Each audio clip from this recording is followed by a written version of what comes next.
El gobierno de los Estados Unidos se entrampa en una contradicción en donde por un lado van las palabras, van las teorías, va la ideología y por otro lado van los hechos. Estados Unidos se comporta como un imperio dominante que se atribuye la facultad de meter en cintura, meter en regla a los demás. ¿Cuál regla? La que Estados Unidos imponga. ¿Cuál doctrina? La que Estados Unidos diga. ¿Qué sistema económico? El que Estados Unidos impulse y exija. ¿Qué tipo de seguridad colectiva? La que Estados Unidos decida.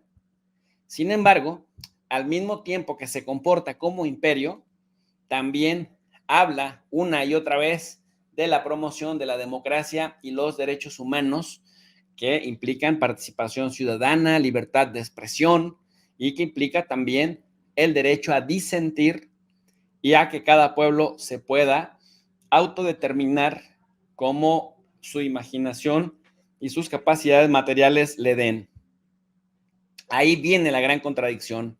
Estados Unidos está cayendo víctima de esa gran contradicción porque mientras promueve la democracia, envía millones y millones de dólares a Israel para que asesine palestinos, mientras promueve las libertades, no sanciona a Israel por aniquilar a un pueblo prácticamente a la luz de las cámaras, a la luz del día, porque mientras tiene la capacidad para luchar contra las adicciones de sus propios pueblos, sigue financiando la guerra contra Rusia en Ucrania, porque mientras habla del fortalecimiento institucional, al mismo tiempo, además un andamiaje institucional creado por el mismo Estados Unidos, al mismo tiempo ha deshabilitado, desacreditado y descalificado públicamente a la ONU, cuando desde la UNRWA, la Organización de las Naciones Unidas para la Ayuda a los Refugiados Palestinos, fue sancionada por estos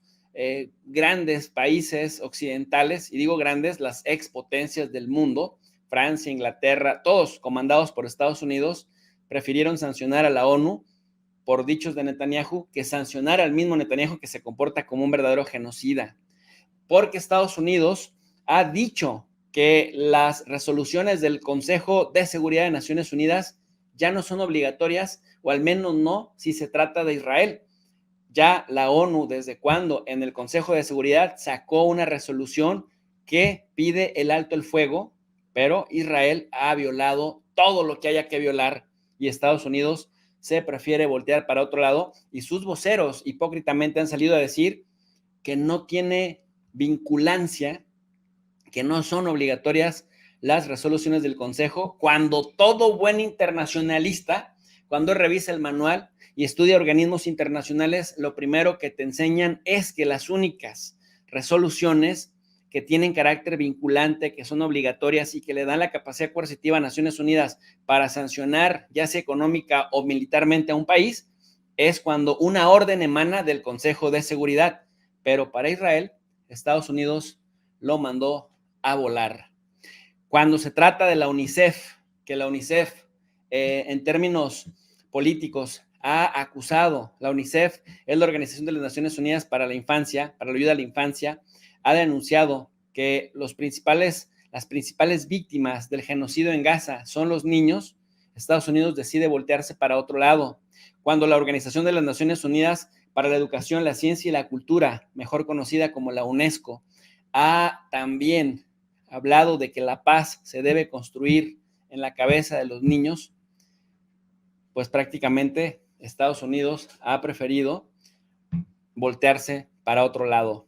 Es decir, vemos a un Estados Unidos hegemónico en franca decadencia, que en todas y cada una de las facetas que está enfrentando ha preferido autosabotearse, mostrando una gran contradicción entre lo que por un lado dicen y por otro lado hacen. Porque mientras le exigían a países como México, Colombia, Bolivia o Ecuador que se certificaran en la lucha contra las drogas y contra los grupos criminales, pues en Estados Unidos camina la droga a sus anchas, los consumidores cada vez aumentan más, y una prueba de ello son los más de 100,000 muertos al año víctimas del consumo de fentanilo, cocaína y además vaya usted a saber la variedad de drogas, y se le sigue dando un enfoque de seguridad cuando tendrían que darle un enfoque de salud y cuando tendría que haber cooperación real tanto con los vecinos de la región como con el resto del mundo.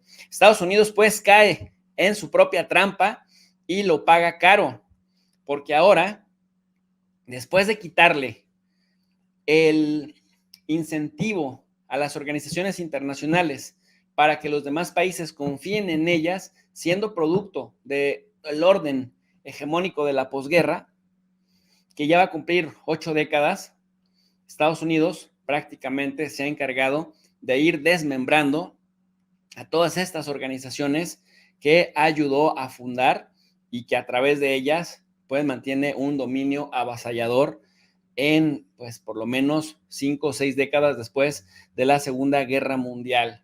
Sin embargo, en la última década hay otros frentes que se le ponen y prácticamente le dicen, ya no mandas en el mundo, ya no gobiernas en el mundo, o por lo menos no tienes la capacidad para manipularnos.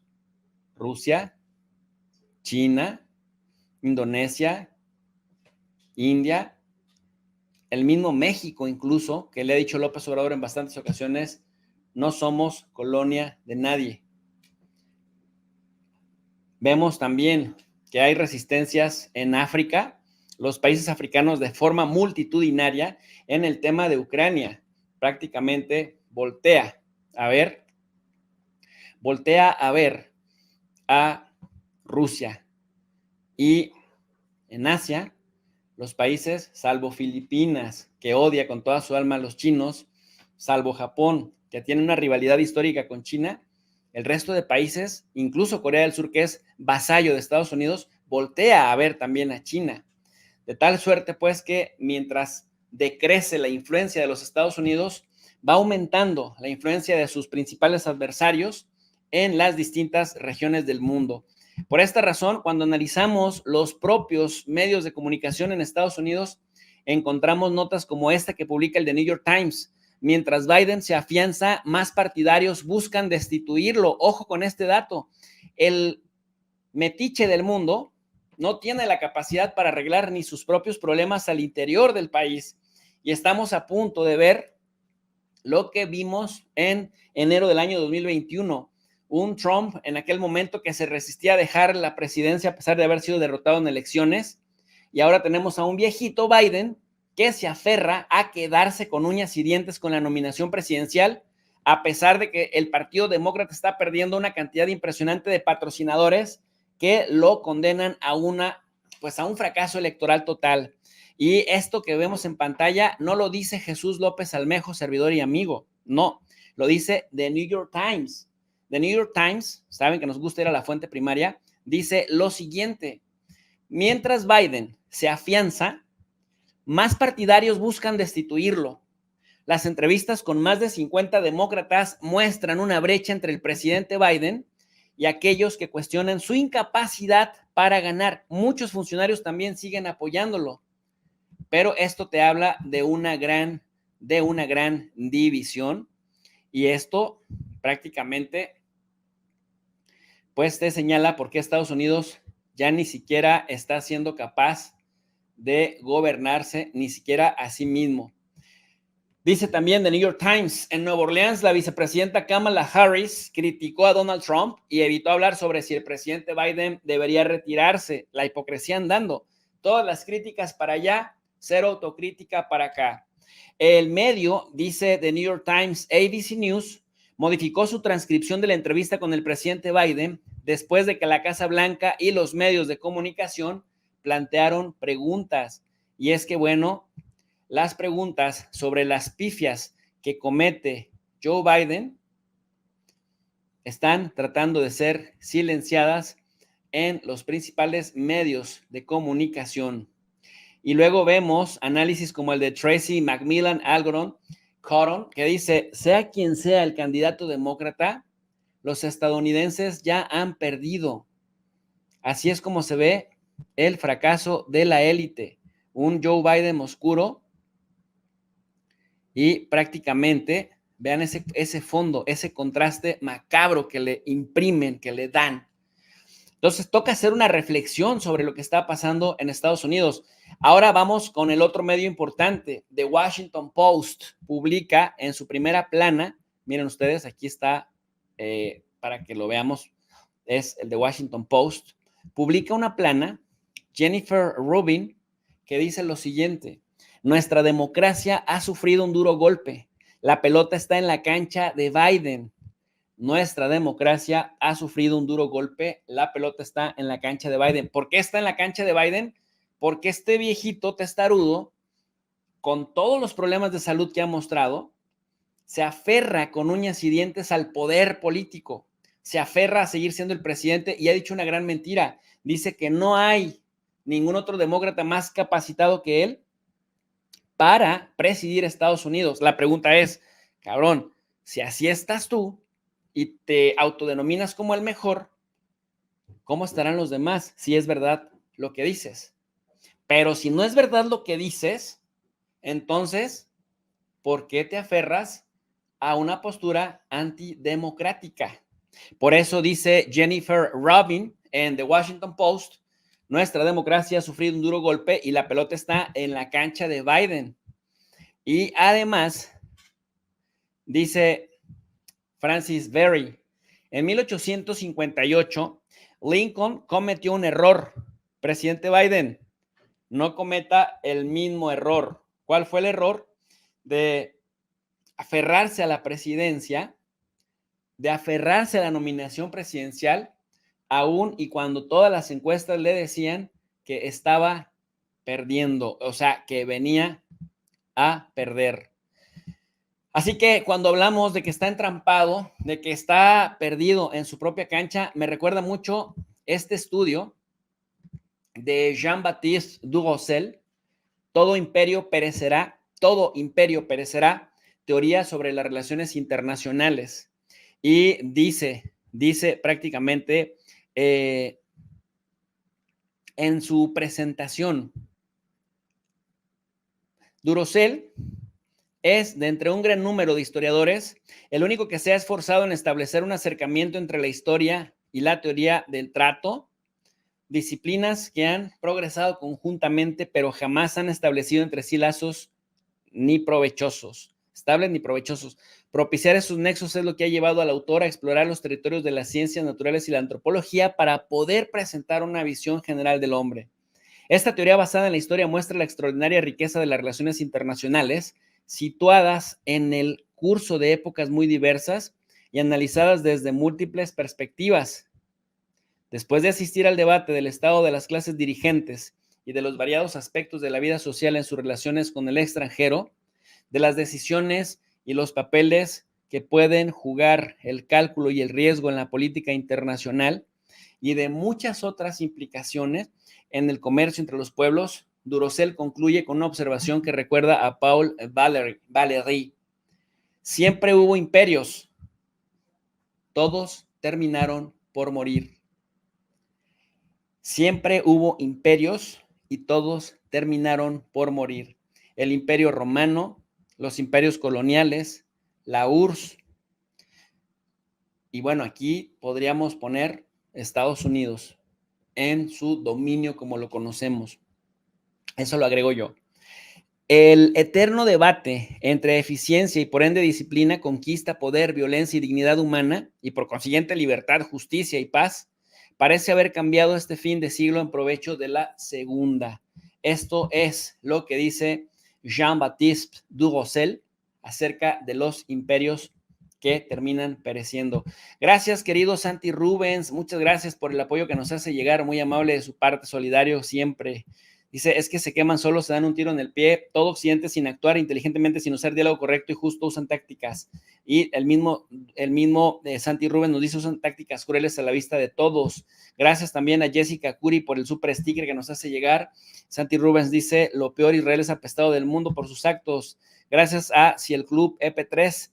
Dice, profe, no sé si sepa, pero YouTube tiene silenciado a J. Trump. Pongan en el buscador debate presidencial y solo aparece el octogenario Joe Biden. Pues mira, si fueron capaces de silenciar a Trump, siendo Trump presidente, me imagino que ahora, y esto es también parte de esta trampa en la que está cayendo Estados Unidos y lo está pagando caro, tener a Trump y tener a Biden como presidentes de Estados Unidos o como candidatos a presidentes, cuando ya los dos fueron presidentes, te habla del nivel de decadencia de nuestro vecino del norte.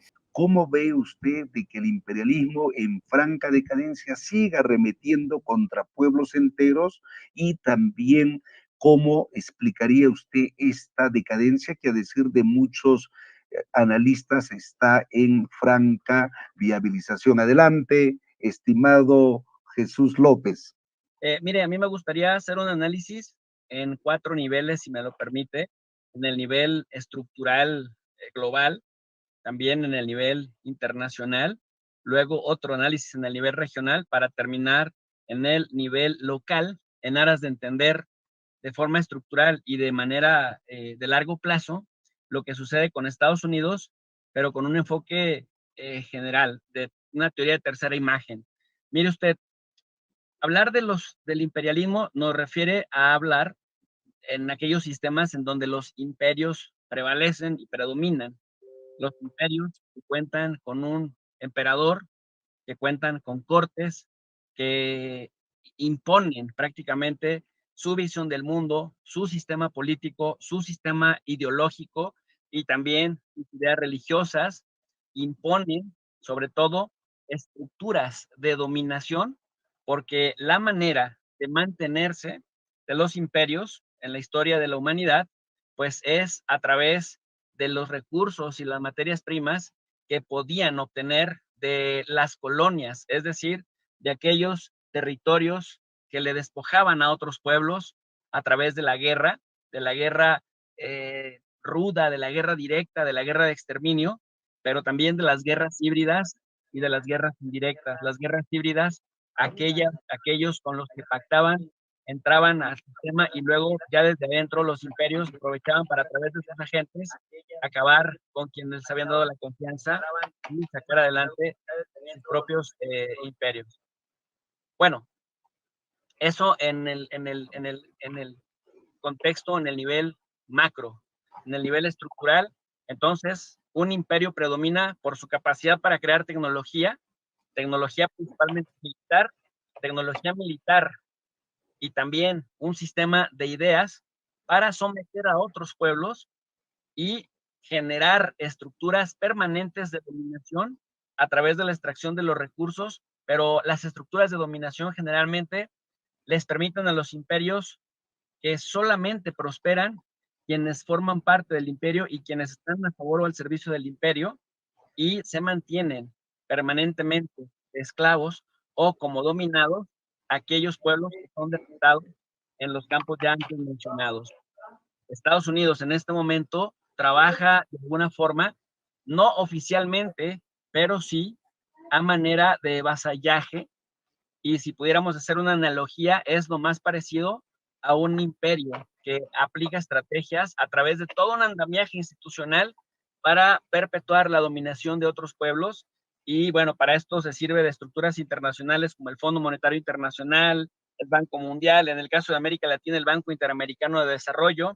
En el ámbito militar, pues tiene el predominio de la Organización del Tratado del Atlántico Norte allá en Europa, pero también el ASEAN, que es la OTAN de Asia, y acá tenemos el Tratado Interamericano de Asistencia Recíproca, que nunca se ha utilizado, pero que es la OTAN de las Américas o el hemisferio occidental, como ellos le llaman. En el plano internacional, vemos también que una vez que desde la Paz de Westfalia se creó el modelo de naciones, las naciones han transitado por diferentes modelos políticos, sistemas parlamentarios, sistemas semipresidenciales, monarquías, sistemas presidenciales, y de la Revolución Francesa para acá, los Estados-nación fueron implementando los sistemas democráticos, es decir, bajo aquel precepto griego, que de alguna manera sería la cuna de la civilización occidental, de la democracia, en donde aparente y supuestamente el pueblo elige a sus gobiernos y a través de la voluntad del pueblo y que los gobiernos obedecen únicamente a su soberano, que es el pueblo, estos definen el interés de la nación, lo cual queda en teoría porque en la vida cotidiana vemos que en realidad los sistemas democráticos han servido para que agentes externos, en este caso los imperios o los herederos de los imperios puedan llegar, dividir y vencer. Y al mantener divididas a las sociedades que intentan replicar modelos de supuestas democracias en donde supuestamente el pueblo es el que elige, aunque en realidad las élites son las que nos imponen a B o a C para elegir entre las opciones que las mismas élites internas y extranjeras nos imponen. Bueno, mantener divididos a esos pueblos, siempre entre hombres y mujeres, entre blancos y negros, entre rurales y citadinos, entre estudiados y no estudiados, entre amarillos y rojos, es decir, siempre a través de las dualidades y también entre ricos y pobres, entre, bueno, en fin, básicamente entre los de un partido y otro, básicamente hemos visto que esta forma de apresurarse y de exigir por parte de Estados Unidos de que los demás países a los que intenta someter forzosamente tengamos que cumplir con sus estándares de democracia, en realidad para lo que sirve es para que nos penetren, para que nos dividan y para que una vez penetrados y divididos puedan extraer a través de mecanismos que van creando, que se vuelven legales, aunque ilegítimos, nuestras materias primas y los centros industriales puedan seguir prosperando, mientras que en nuestros pueblos se viven ecocidios, en nuestros pueblos se vive violencia, en nuestros pueblos se sufren los estragos de esas estructuras de dominación que se vuelven perennes. Eso en el plano internacional. En el plano regional, en las regiones, también es cierto que al imperio, en este caso al imperio británico, del cual Estados Unidos es su principal heredero, y por eso me referiré a ellos como la anglósfera, es cierto que parten del precepto de, uno, poder crea derecho, y por lo tanto, que más poder tiene, más derecho tiene. En segundo lugar, divide y vencerás, como en el nivel internacional, en el nivel regional también es divide y vencerás, es decir, trazar fronteras imaginarias, pero también reales físicas, frente a aquellos pueblos que se encuentran unidos, les trazan una frontera en medio. Y a los pueblos que históricamente se encontraban peleando entre sí, tribus dominadas que estaban peleando entre sí, las meten dentro de la misma frontera con la finalidad de que las comunidades que sean fuertes puedan exterminar a las otras, a las no tan fuertes, y si no las pueden dominar, por lo menos generar conflictos eternos entre ellas y dividir a los pueblos que históricamente habían sido unidos. Esto en el plano regional. Y en el plano local, el cuarto nivel de análisis, vemos cómo Estados Unidos, la anglósfera, porque también al Reino Unido le está haciendo metástasis estos enfoques, y lo vemos con la exigencia de renuncia a Boris Johnson hace un par de años, lo vimos con la fracasada cuarentena de gobierno de Liz Truss, a la que también tuvieron que exigirle la renuncia, y ahora la estrepitosa caída de Rishi Sunak, después de 14 años de neoliberalismo en el Reino Unido, pues vemos que tanto el Reino Unido como a Estados Unidos y próximamente a Canadá, porque Justin Trudeau no aguanta más la presión y la descalificación y la deslegitimidad que se encuentra en este momento, la anglósfera la vemos siendo víctima de sus propias políticas extractivistas, explotadoras y sobre todo bélicas. Y en Estados Unidos vemos el aumento de la drogadicción, que ya se ha convertido en un problema no solamente de salud pública, sino en un problema de seguridad nacional. Vemos sociedades completamente divididas, institucionalidades completamente debilitadas y sobre todo con la gerontocracia que no ha entendido el giro que ha tenido el planeta y por lo tanto siguen tratando de gobernar al estilo de la Guerra Fría, aunque ese modelo cada vez les cuesta más trabajo mantenerlo, doctor Chamán.